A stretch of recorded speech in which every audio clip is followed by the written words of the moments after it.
அன்பு மாணவ மாணவிகள், உங்கள் அனைவரையும் தமிழ் அமுது 2020 யூடியூப் சேனலுக்கு அன்புடன் வரவேற்றுக் கொள்கின்றேன். இந்த காணொலியிலே நாம் காண இருப்பது 11ஆம் வகுப்பு பொது தமிழுக்குரியது. இது புத்தாக்க பயிற்சி கட்டகத்தினுடைய முதல் பயிற்சி. உங்களுக்கு முதல் பயிற்சியாக தந்திருப்பது மொழியின் சிறப்புகள். மாணவர்களே, இனி வரும் நாட்களில் உங்களுக்கு பள்ளியில் ஆசிரியர்கள் இந்த கட்டகத்தை தான் எடுக்க இருக்கின்றார்கள். தொடர்ந்து 45 நாட்கள் இது உங்களுக்கு பயிற்சியாக வழங்கப்பட இருக்கின்றது. அதாவது அக்டோபர் மாதம் இறுதி வரைக்கும் இந்த பயிற்சி கட்டகமே உங்களுக்கு எடுக்கப்பட இருக்கின்றது. இதிலிருந்து கண்டிப்பாக அரசு தேர்வுக்கு கேள்விகள் வரும் என்று எதிர்பார்க்கப்படுவதால் இதில் நீங்கள் அதிக கவனம் செலுத்த வேண்டிய ஒரு கட்டாயம் இருக்கின்றது. எனவே அந்த அடிப்படையிலே இங்கே மொழியின் சிறப்புகளை பற்றி உங்களுக்கு நான் வகுப்பு எடுக்க இருக்கின்றேன். இந்த பயிற்சியை வகுப்பாக நாம் எடுக்க இருக்கின்றோம்.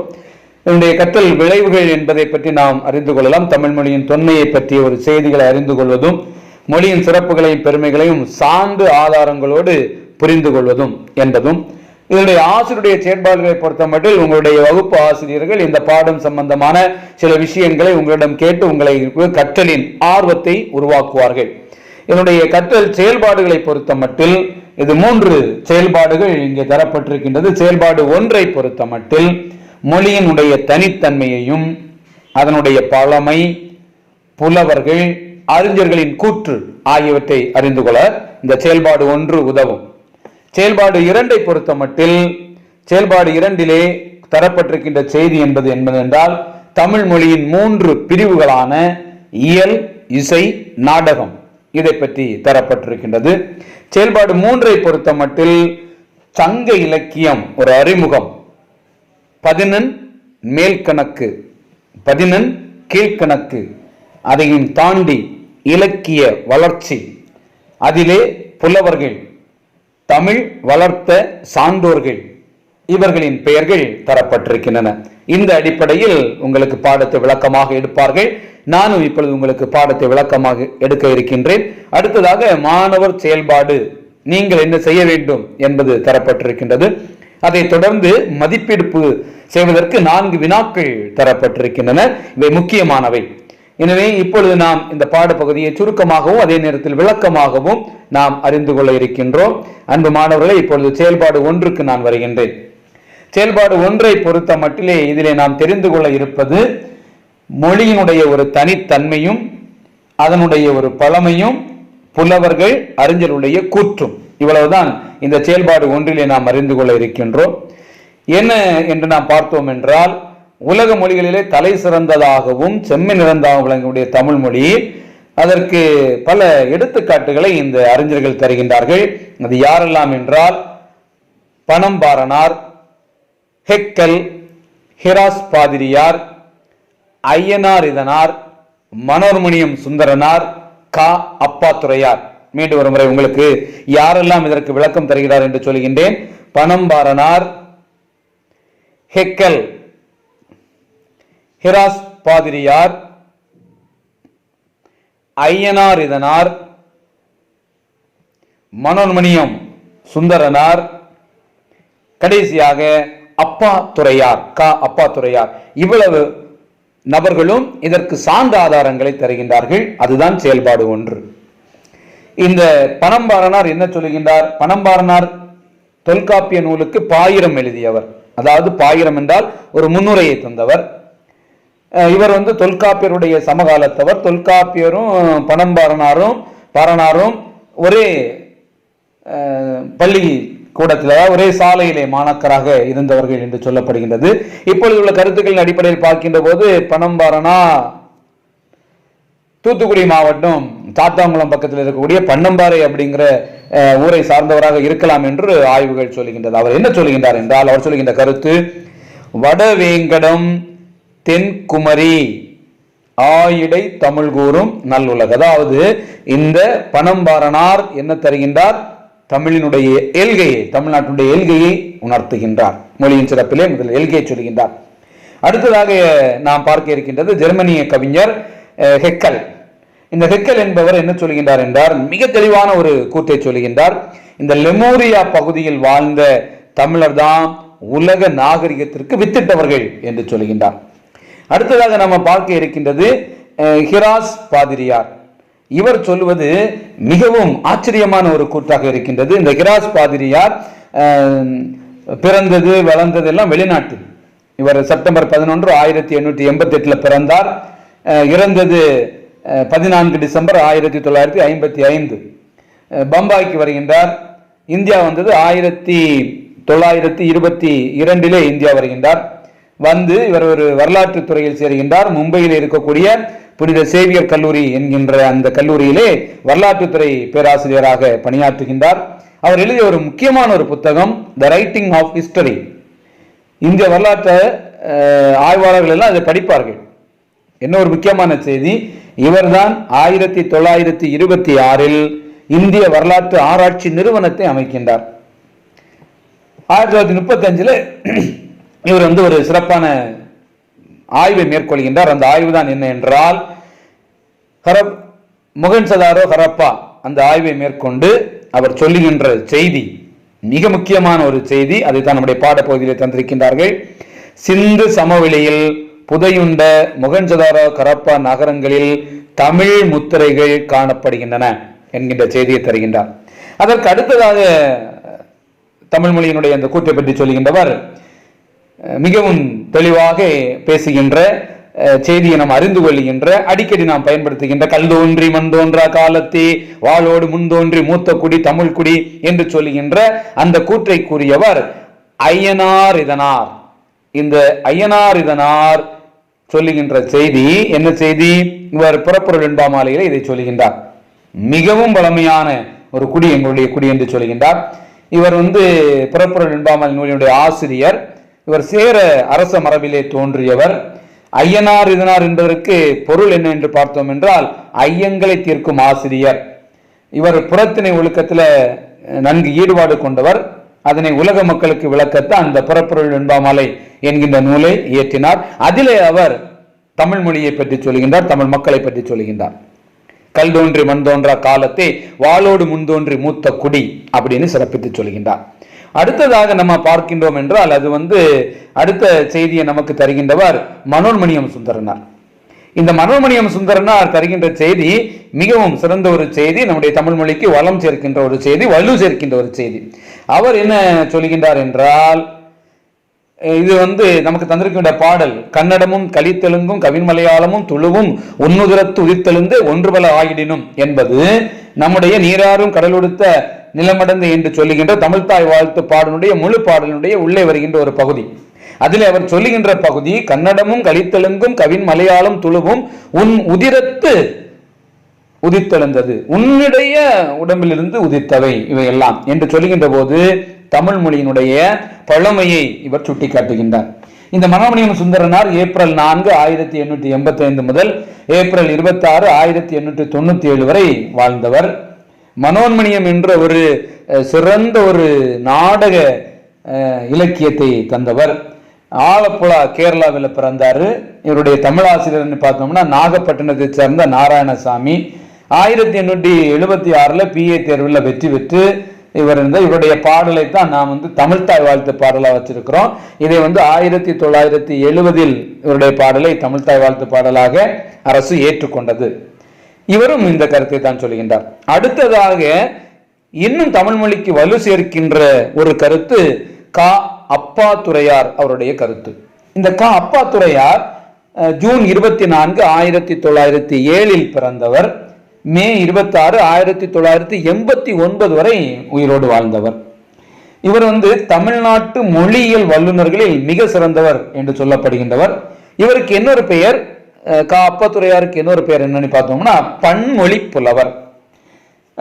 இவர் தமிழ், மலையாளம், வடமொழி, இந்தி, ஆங்கிலம் அப்படின்னு சொல்லக்கூடிய 5 மொழிகளில் சரளமாக பேசக்கூடியவர், சரளமாக எழுதக்கூடியவர். இவருடைய சொந்த ஊர் குமரி மாவட்டத்தில் இருக்கக்கூடிய ஆரல்வாய் மொழி. தமிழும் தமிழர்களுமே உலக மொழிக்கும் மனித இனத்திற்கும் முன்னோடிகள் என்ற தனது கோட்பாட்டை, இவர் சொன்ன கோட்பாட்டை நல்லா கவனிச்சிடுங்க. என்ன சொல்கிறார்? தமிழும் தமிழர் இனமுமே தான் உலக மொழிகளுக்கும் மனித இனத்திற்கும் முன்னோடிகள் என்கின்ற தன்னுடைய கோட்பாட்டை சும்மா சொல்லிட்டு போகல, அறிவியல் பூர்வமாக தன் ஆய்வு மூலம் முன்வைத்தவர்.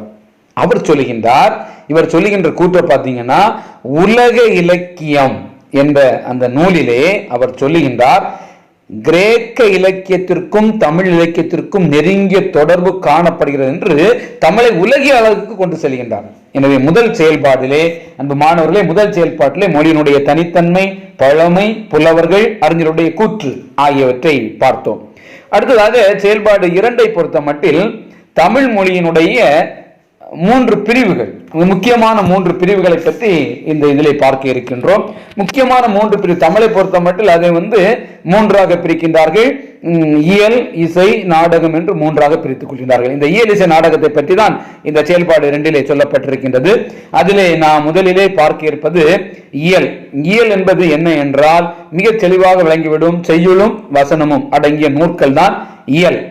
அதாவது சுருக்கமாக சொல்வதாக இருந்தால், இயல்பாக எழுதப்படுவதும் பேசப்படுவதும் ஆகிய தமிழை இயல் என்று சொல்லுகின்றோம். இதில் நமக்கு சந்தேகம் வேண்டாம். அடுத்த இசை என்பது என்ன? பண்ணிசைத்து பாடுவது இசை. இந்த இசை எப்படி இருக்க வேண்டும்? பண்ணோடு கலந்து தாளத்தோடு கூட வேண்டும். பண்ணும் இருக்க வேண்டும், தாளமும் சரியாக இருக்க வேண்டும். தமிழ் இசையை இங்கே தருகின்றார்கள்.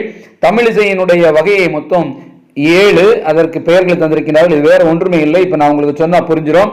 குரல், துத்தம், கைக்கிளை, உளை, இழி, விளரி, தாரம் என்று தந்திருக்கின்றார்கள்.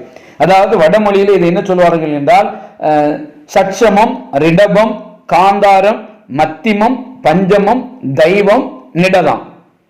இதில் உள்ள முதல் எழுத்துக்களை பார்த்தீங்கன்னா அதுதான் ச, ரி, க, ம, ப, த, நி என்று வரும். அதாவது இது என்ன இதை குறிக்கிறது அப்படின்னு சொன்னா, 7 வகை நரம்புகளை சொல்கின்றது. யாழில் இருக்கின்ற 7 வகை நரம்புகளை சொல்வதுதான் இந்த சாரி, காமா, பாத, நீ. அதாவது தமிழில் அதை எப்படி சொல்கின்றோம்? குரல், துத்தம், கைக்கிளை, உளை, இழி, விளரி, தாரம் என்று சொல்கின்றோம். வடமொழியிலே இதை குரலுக்கு சட்சமம் என்றும், துத்தத்துக்கு ரிடபம் என்றும், கைக்கிளைக்கு காந்தாரம் என்றும், உளைக்கு மத்திமம் என்றும், இழிக்கு பஞ்சமம் என்றும், விளரிக்கு தைவதம் என்றும், தார என்பதற்கு நிடாதாம் என்றும் பெயர். அதனுடைய முதல் எழுத்துக்களை எடுத்து பார்த்தீர்கள் என்றால் சரிகம பதனி என்பது வந்துவிடும்.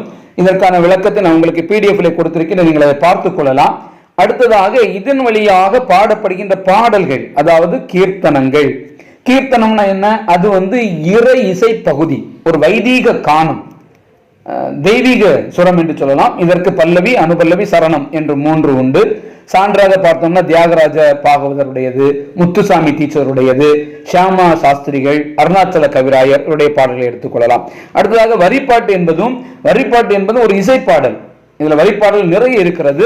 குறிப்பாக சிலப்பதிகாரத்திலே ஆற்று நீர் வரிப்பாட்டு, வேட்டுவ வரி, காணல் வரி பாடல்கள் மிக குறிப்பிடத்தக்கவை, ஆனந்தமாக பாடக்கூடிய ஒன்று. அடுத்ததாக சிந்தை பொறுத்த மட்டில் இது சிந்தியல் வெண்பா என்ற 3 அடிகளுடைய ஒரு வெண்பா பாடல் தான். கலம்பகம் அப்படிங்கிற சிற்றிலக்கியத்தினுடைய ஒரு உறுப்பாக வருவதுதான் இந்த சிந்து பாடல்.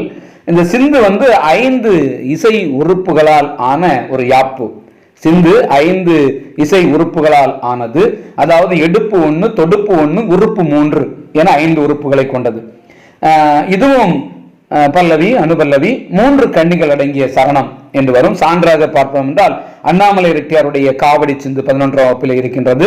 வள்ளலாருடைய சிந்திசை பாடல்களை வைத்துக் கொள்ளலாம். அடுத்ததாக ஆனந்த கலிப்பு. ஆனந்த கலிப்பு என்பது கும்மி பாடலும் ஆனந்த கலிப்பும் ஒன்று போலதான், இரண்டுமே ஒன்றை போன்ற தோற்றமுடையவை. கும்மி பாடலுக்கும் ஆனந்த கலிப்புக்கும் வேறுபாடு கிடையாது. கும்மி பாடல் என்பது வெண்பா இனத்தை சார்ந்தது. அது வெண்டலை மட்டுமே அமைந்து 7 கலிநடிகளை உடையதாக வரும். இது 3 பிரிவில் போகும் கும்மி. அதாவது இயற்கும்மி, ஒயிர்கும்மி, ஓரடி கும்மி என்று சொல்லப்படும். ஆனந்த கலிப்பும் அதே போலதான் வரும். ஆனந்த கலிப்பை பொறுத்த மட்டில் இதுவும் கும்மி பாடல் போலதான் இருக்கும். ஆனா இது மும்மை நடையில் வரும். கும்மி பாடலுடைய ஒவ்வொரு அடியினுடைய இறுதியிலும் அந்த சேர்ந்திருக்கக்கூடிய அந்த அசை நீட்டத்தை தனிச்சொல்லுக்கு முன்பாக கொண்டு வரும். ஆனந்த கலிப்பு அப்படி வராது. இதற்கான எடுத்துக்காட்டு உங்களுக்கு PDF நான் கொடுத்திருக்கிறேன், நீங்க அதை பார்த்தாலே உங்களுக்கு புரிந்துவிடும். எனவே கும்மிக்கும் ஆனந்த கலிப்புக்கும் பெரிய அளவுல வேறுபாடு கிடையாது, இரண்டுமே ஒன்று போல இருக்கும். ஆனால் தனிச்சொல்லில் முன்னால் இருக்கக்கூடிய சொல்லை அசைத்து பாடினால் அது கும்மி, அசைக்காமல் பாடினால் அது களிப்பு. அவ்வளவுதான், இதுல பெரிய வேறுபாடு ஒன்றும் இல்லை. அடுத்ததாக இருப்பது தெம்மாங்கு. தெம்மாங்கு என்பது ஒரு நாட்டுப்புற இசைப்பாடல் வகை. இதுல தேன் கூட்டல் பாங்கு தான் தெம்மாங்காக மாறி இருக்கும். அது இனிமையாக இருப்பதால் அதற்கு அந்த பெயர் வந்திருக்கிறது என்று சொல்லப்படுகின்றது. இந்த அடிப்படையில் வருவது இசைத்தமிழ். அடுத்ததாக நாடகத்தமிழ். நாடகத்தமிழ் என்பது வேறு ஒன்றுமில்லை. நாடகத்தமிழ் என்பது இயல் தமிழும் இசைத்தமிழும் கலந்தால் அது நாடகத்தமிழ். எனவே இதை உங்களுக்கு அறிமுகப்படுத்துவது, அது பெரும்பான்ற்று படையில் சொல்லப்பட்டிருக்கின்ற செய்திகளை உங்களுக்கு சொல்வது, அதே போன்று சிலப்பதிகாரத்தில் எடுத்து காட்டப்படுகின்ற நாடக நன்னூல் எப்படி இருக்கணும், அந்த இயலிசை நாடகம் என்பது என்ன என்பதை உங்களுக்கு விளக்கமாக சொல்வதுதான் செயல்பாடு 2. அடுத்ததாக செயல்பாடு 3. செயல்பாடு 3 பொறுத்த மட்டில் சங்க இலக்கியங்களை அறிமுகம் செய்வது.